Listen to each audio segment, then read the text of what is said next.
कईयों बार आपने मुझे ये कहते हुए सुना होगा यहाँ पे कि मेरी भी एक ऐसी कहानी है जो मैं आपके साथ ज़रूर शेयर करूँगी। बहुत बच्चे कहते हैं कि मैम आप बस मोटिवेट कर दो, आप मोटिवेट अच्छा करते हो, ये चीज़ें कहाँ से लेकर आते हो, ये बातें कहाँ से लेकर आते हो, आप कैसे मोटिवेटेड रहते हो? तो आज फाइनली वो दिन है जब मैं आपके साथ ये चीज़ें यहाँ पे शेयर करने वाली हूँ। चीज़ें अभी शेयर करने का एक कारण है क्योंकि मुझे बहुत सारे मैसेजेस अभी फ़िलहाल आ रहे हैं अलग-अलग प्लेटफ़ॉर्म पे बच्चों से कि मैम अब हमसे नहीं हो पा रहा, बहुत स्ट्रेसफुल हो रहा है, बोर्ड्स की भी तैयारी है, सीयूईटी की भी तैयारी है, काफ़ी बच्चों के साथ कोई दिक्कतें हैं, किसी के साथ घर में इश्यूज़ है, किसी के साथ पढ़ाई करने में इश्यूज़ है, किसी के पास यहाँ पे फ़ाइनेंशियल चीज़ों की इश्यूज़ है। लेकिन आज ये जो स्टोरी मैं आपको बताने वाली हूँ, ये मेरी खुद की लाइफ स्टोरी है। शायद इससे आपको एक छोटी-सी जो आस होती है, जो होप होता है, वो आपको मिल जाएगा और आपको शायद ये रियलाइज़ हो जाएगा कि ज़िंदगी में दिक्कतें तो होती है, बट हम जब कहते हैं कि दिक्कतों को पार करके आगे बढ़ते रहिए, तो उसकी अहमियत क्या होती है, ठीक है? ये कहानी है जब मैं यहाँ पे मेरा ग्रेजुएशन परस्यू कर रही थी। 12th में काफ़ी अच्छे मार्क्स आए थे। बहुत सारे लोगों ने कहा कि भाई ये डिग्री कर ले, वो डिग्री कर ले, ये कर ले, वो बन जा। मेरा मन हमेशा यहाँ पे कहता था कि नहीं, मुझे तो कॉमर्स और मैनेजमेंट में काफ़ी ज़्यादा यहाँ पे इंटरेस्ट है। कोर्स ले लिया मैंने यहाँ पे बीएमएस का। बीएमएस मतलब बैचलर्स इन मैनेजमेंट स्टडीज़। अब बीएमएस जैसे कोर्स लिया, फर्स्ट ईयर में टॉपर रही अपनी क्लास में, बहुत अच्छे मार्क्स से मैंने यहाँ पे एग्जाम्स क्लियर करी। तब हमारा 60-40 पैटर्न हुआ करता था, 60 मार्क्स एक्सटर्नल्स, 40 मार्क्स इंटरनल्स। तो हमारे बहुत सारे प्रेजेंटेशंस होते थे, प्रोजेक्ट वर्क होता था। हमारी कॉलेज थोड़ी स्ट्रिक्ट भी थी, तो बहुत अच्छे से फर्स्ट ईयर में हमने अपनी तैयारी करी। फर्स्ट ईयर में ऐसे लगा कि भाई मैं अगर और 2 साल मेहनत कर लूंगी तो मैं बहुत अच्छा कर पाऊंगी और मैनेजमेंट जो है एकदम बढ़िया से मैं सीख पाऊंगी। जैसे मैं सेकेंड ईयर में गई, सेकेंड ईयर की शुरुआत बहुत अच्छी थी, बट धीरे धीरे मैं थोड़ी सी सेकेंड ईयर में ऐसे होने लगा कि हेल्थ थोड़ी सी खराब होने लगी। कॉलेज घर से थोड़ी दूर थी, यहाँ पे कॉलेज शुरू हो जाती थी सुबह 7 सवा 7 बजे, स्ट्रिक्ट थी जैसे मैंने आपको कहा, तो टाइम पे पहुंचना बहुत जरूरी था। ठीक है, लेक्चर्स मिस नहीं कर सकते थे क्योंकि मैनेजमेंट में ऐसे ही होता है, प्रोजेक्ट्स है, प्रैक्टिकल्स है, लेक्चर्स मिस करोगे, कंसेप्ट समझोगे नहीं तो कैसे इसके ऊपर काम चलेगा।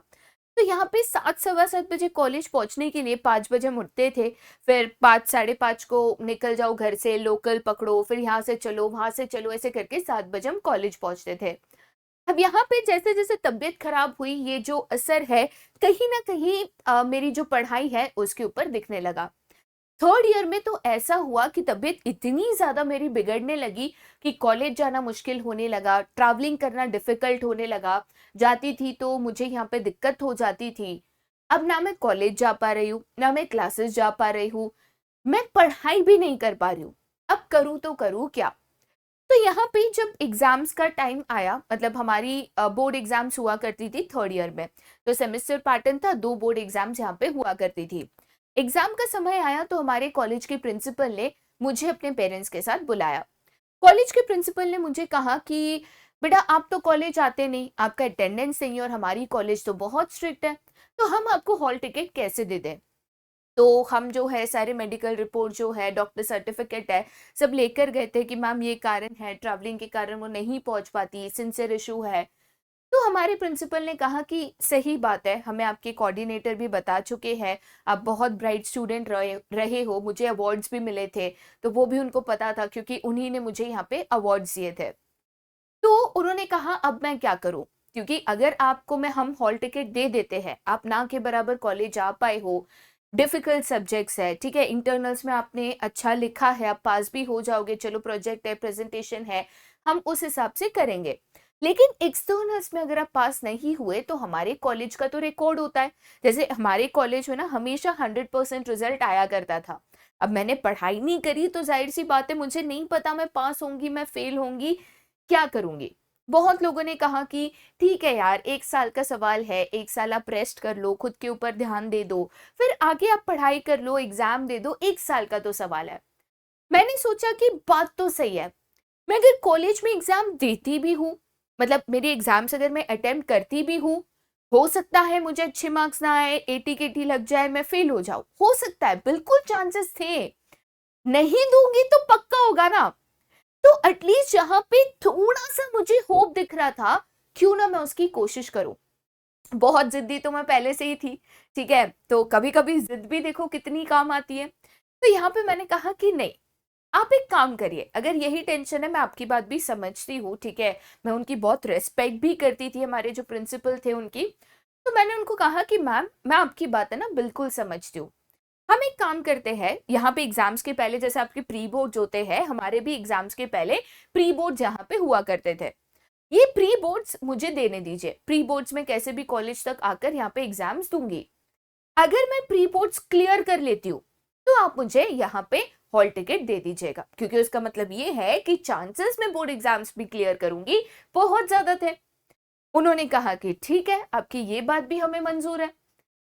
ठीक है, अब मैंने प्री बोर्ड्स की तैयारी यहाँ पे शुरू कर दी। तबीयत खराब रहती थी, दवाइयाँ खाने से नींद आती थी, आलस रहता था, ठीक है, कभी सर दुख रहा है, कभी कुछ, तो कहीं ना कहीं मैं समय अपने लिए निकाल ही लेती थी। एक वो जिद थी कि नहीं, 1 साल बहुत लंबा समय होता है, मुझे ये बिगड़ने नहीं देना है। तो सुबह नींद आ रही है तो रात को पढ़ो, रात को नींद आ रही है तो शाम को पढ़ो, शाम को नींद आ रही है तो दोपहर को पढ़ो। कभी ना कभी कहीं ना कहीं कुछ ना कुछ तरीके से मैं पढ़ने का समय निकाल लेती थी। ऑब्वियसली इतनी ज्यादा पढ़ाई तो नहीं हुई, काफी दोस्त थे, उन्होंने हेल्प करा, सब्जेक्ट टीचर्स से, कोऑर्डिनेटर्स से, उन्होंने हेल्प करा, कॉलेज चले जाती थी, 4 4 घंटे बैठती थी, वो मुझे वापस सिखाते थे चीजें, काफी हेल्प करी। इन सभी की मदद से, वो कहता ना, आप कुछ पाना चाहते हो तो सारी कायनात आपके साथ जुड़ जाती है।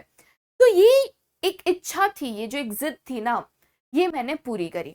यहाँ पे मैंने एग्जाम्स दिए, काफी ईमानदारी से एग्जाम्स दिए, मैं पास भी हो गई, ठीक है, एंड मार्क्स भी अच्छे खासे आए थे, मतलब सिर्फ पासिंग मार्क्स ही आए थे, उससे ज्यादा आए थे। तो प्रिंसिपल मैम ने खुशी खुशी मुझे यहाँ पे हॉल टिकट दिया। बहुत खुश थी, मुझे लगा कि ठीक है, जनरली कॉलेज के जो प्रीलिम्स होते हैं ज्यादा डिफिकल्ट होते हैं कंपेयर टू बोर्ड पेपर, तो बोर्ड पेपर तो भाई मैं पक्का पास हो जाऊंगी। लेकिन कहानी और स्ट्रगल वहां पे खत्म नहीं हुआ। अब जब एग्जाम्स की बारी आई, सेम चीज थी, तैयारी करने ज्यादा समय नहीं मिलता था, दिक्कतें आती थी, चैलेंजेस आते थे, बट ठीक है, चैलेंजेस को पार करते जाना, चैलेंजेस को फेस करना, यही जिंदगी होती है, ये सोच समझ के मैं चलते रही। एग्जाम की एक दिन पहले तबीयत ज्यादा बिगड़ गई, क्योंकि मैं अपनी बॉडी को बहुत ज्यादा एग्जॉस्ट कर रही थी, ठीक है, मैं जिद करके जाग के पढ़ने की कोशिश कर रही थी, तो मेरी तबीयत बहुत ज्यादा खराब हो गई। डॉक्टर के पास गए, डॉक्टर ने कहा एक ही इलाज है कि हमें जो है इसको एडमिट करना पड़ेगा। ना कहना तो भी मैं एग्जाम नहीं दे पाती, हाँ कहती तो एग्जाम देने जाती कैसे। बोर्ड एग्जाम में कॉलेज दूर थी तो सेंटर भी दूर आया। अब उतना समय था नहीं कि मैं चेंज ऑफ सेंटर रिक्वेस्ट कर सकूं, कोई राइटर रिक्वेस्ट कर सकूं, कल तो एग्जाम है, प्रोसेस होने में टाइम लगता है चीजों को, करूं तो करूं क्या। वापस बहुत मुश्किल मोड़ पे जिंदगी ने लाकर खड़ा कर दिया। मैंने सोचा कि यहां तक पहुंच गई हूं, अब तो बस मंजिल सामने दिख रही है मुझे, अब कैसे पीछे हट। दवाई जरूरी थी, ट्रीटमेंट जरूरी था, मुझे पता था, ठीक है, अब क्या करें। तो मैंने डॉक्टर को कहा कि ठीक है, कितने दिन एडमिट करना होगा। उन्होंने कहा अभी तो कह नहीं सकते, बट मिनिमम आप 2 से 3 दिन पकड़ के चलिए। अब हमारे बोर्ड एग्जाम्स में ज्यादा छुट्टियां भी नहीं होती थी पेपर के बीच में, ठीक है, ऐसे 6 सब्जेक्ट्स थे, तो आप समझो 7 से 8 दिन में एग्जाम खत्म हो जाती थी, क्योंकि 60 मार्क्स के पेपर्स थे, बड़े बच्चे हैं तो ज्यादा छुट्टियां नहीं मिलती। अब करे तो करे क्या। मैंने कहा कोई दिक्कत नहीं, लेकिन प्लीज मेरी आपसे ना एक रिक्वेस्ट है, मुझे आप बस एग्जाम लिखने के लिए जाने दोगे। तो शुरुआत में तो उन्होंने मना कर दिया कि ऐसे हम आपको कैसे जाने दे सकते हैं, ये दिक्कत है, वो दिक्कत है। फिर मैंने उनको कहा कि देखिए, ये मेरे जिंदगी भर का सवाल है, एक एग्जाम का सवाल नहीं है, अगर मैं एग्जाम से अटेम्प्ट नहीं करती हूँ, पूरा साल मेरा बिगड़ सकता है, और मैं बहुत मेहनत से यहाँ तक पहुंची हूँ। उन्होंने कहा ठीक है। हॉस्पिटल में एडमिट हो गई, दवाइयां लगती थी, सलाइन लगती थी, तो बहुत नींद आती थी। मैंने कहा कोई दिक्कत नहीं है। मैं जब एडमिट हुई, मैंने उनको कहा कि ठीक है, आप सलाइन लगा दीजिए। अच्छा, 1 से 1.5 घंटा सलाइन चलेगा, आधी रात को मैं उठूंगी, जो 2 बजे 2:30 बजे सलाइन खत्म होगा, बंद करने आएंगे, तब मैं उठूंगी। मम्मी मेरे लिए हमेशा चाय और कॉफी तैयार रखेगी, बड़ा सा मग भर के, कभी चाय पी कभी कॉफी पी, जो भी लगा ना जगने के लिए जरूरत है मैंने करा। रात भर पढ़ाई करती थी, सुबह वापस सलाइन लगवाती थी, एक 6-7 बजे सलाइन लगता था, वापस 7-8 बजे तक खत्म होता था। 9 बजे मैं एग्जाम के लिए निकल जाती थी, सेंटर पे पहुंचती थी, जितना रिवाइज हो पाता था, दोस्तों से जो भी इंपॉर्टेंस मिल पाता था लेती थी, उसको पढ़ती थी और एग्जाम में चले जाती थी। एग्जाम देकर वापस घर नहीं जा पाती थी। मतलब कभी कभी हमें लगता है ना कि ये तो मतलब ऐसी नॉर्मल चीजें हैं, बट सोचिए हम कितने ग्रेटफुल होते हैं, बट कभी कभी हम भूल जाते हैं ना कि ये चीजें भी मतलब सभी को नहीं मिलती। एग्जाम के बाद बच्चे घर जाते हैं, घर जाके खाना पीना खाते हैं, सो जाते हैं, नेक्स्ट दिन तैयारी करते हैं। मेरे पास वो कुछ नहीं था। मैं एग्जाम के बाद वापस हॉस्पिटल जाती थी, सलाइन लगवाती थी, शाम को उठती थी, पढ़ती थी, सलाइन लगवाती थी, सो जाती थी, आधी रात को उठती थी, पढ़ती थी, सलाइन लगवाती थी, एग्जाम देने चले जाती थी। ऐसे ही करते करते 4 दिन निकल गए, 5वें दिन डिस्चार्ज मिला। फिर जो पेपर बाकी थे वो घर से मैंने दिए। अब मुझे नहीं लगा था, मुझे नहीं पता था कि क्या होगा। अच्छा, एग्जाम देने के बाद वो कॉन्फिडेंस होता है, मतलब मेरा आंसर करेक्ट था नहीं था, बट शायद मेरे में उतना भी मैं एकदम 100% कॉन्शियस माइंड में नहीं थी। ठीक है, रात रात भर पढ़ना, जागना, दवाइयाँ चालू है, सब चालू है, बीमार हूँ, वेरी लो ऑन एनर्जी हूँ, 10 कदम चलना मुश्किल हो जाता था मेरे लिए, क्या करूँ। बट मैं बहुत खुश थी। वो जो सेल्फ सेटिस्फैक्शन होता है ना, वो मेरे में था। ऐसे लग रहा था जैसे मैंने दुनिया को जीत लिया है। ठीक है, एग्जाम जैसे खत्म हुई, हमें ब्रेक मिला, ऑब्वियस सी बात है, रेस्ट मिला, काफी समय मिला, रिजल्ट्स आए। रिजल्ट्स देखने से पहले हाथ कांप रहे थे। मतलब हमारे भी रिजल्ट्स ऑनलाइन आते थे, हम ऑनलाइन चेक कर पाते थे क्योंकि बोर्ड एग्जाम्स थे, तो हाथ ऐसे कांप रहे थे। बट इतना पता था कि जो हो अब मुझे फर्क नहीं पड़ेगा, बिकॉज मेरे को 100% देना था ना, मैंने अपना 150 दे दिया था। रिजल्ट्स आए, सरप्राइजिंगली मेरा ग्रेड था A+। मैं खुश, परिवार खुश, और वो जो खुशी होती है ना वो बहुत अलग होती है। ठीक है, यहाँ पे चीजें मैं आपको क्यों बता रही हूँ, मतलब आज तक मुझे नहीं लगता ये चीजें मैंने ज्यादा किसी को बताई है, बट आज मैं आपको क्यों बता रही हूँ। देखो बेटा, चैलेंजेस, प्रॉब्लम्स सबकी लाइफ का हिस्सा होता है। बहुत बार ऐसे होता है, हमें लगता है यार मेरे साथ क्यों क्यों ऐसा हो रहा है, कब ऐसा हो रहा है, क्यों हो रहा है भाई, काहे। बट बात ये आ जाती है कि आपको एक चीज समझना है कि अगर चैलेंजेस नहीं होंगे ना तो जीत का मजा भी नहीं होगा। अगर शायद ये चीज नॉर्मली होता, मतलब A+ ग्रेड, ऐसा नहीं था कि मैं टॉपर थी, मेरे पूरे क्लास में, पूरे कॉलेज में, यूनिवर्सिटी में फर्स्ट थी। नहीं, जब मैं पोस्ट ग्रेजुएशन कर रही थी और मैं फर्स्ट आई थी ना मेरे पूरे कॉलेज और यूनिवर्सिटी में, तब इतनी खुशी और एक्साइटमेंट नहीं हुआ था, तब जब A+ ग्रेड के साथ हुआ था। ठीक है, लेकिन लेकिन लेकिन जब आप इतने चैलेंजेस को पार करके कुछ अगर पाते हो ना, तो उस अचीवमेंट की जो खुशी है, जो सेलिब्रेशन है ना, वो डिफरेंट ही होता है। एंड ट्रस्ट मी, अगर आप कुछ करना चाहते हो, सिर्फ इतना चाहिए होता है, पूरे मन से करना है। और अगर आपको करना है, चाहे जो हो जाए, आप उसको करके दिखाओगे। हम इतनी सारी मूवीज देखते हैं आज के तारीख में कि भाई ये मूवी में इसने ये पा लिया, ये परिस्थिति में ये झूठ नहीं है, लिटरली नहीं है। शायद नॉर्मल सिचुएशन में अगर कोई मुझे भी ये चीज कहता कि हाँ हॉस्पिटल से एग्जाम लिखने जा रहे हैं, इतनी तबीयत खराब है, हाथ में वेन फ्लो है, मैं भी नहीं मानती, मैं भी शायद नहीं भरोसा करती, मुझे लगता फिक्शनल है, थोड़ा सा ज्यादा ड्रामेटिक दिखाया हुआ है, बट ये सच था।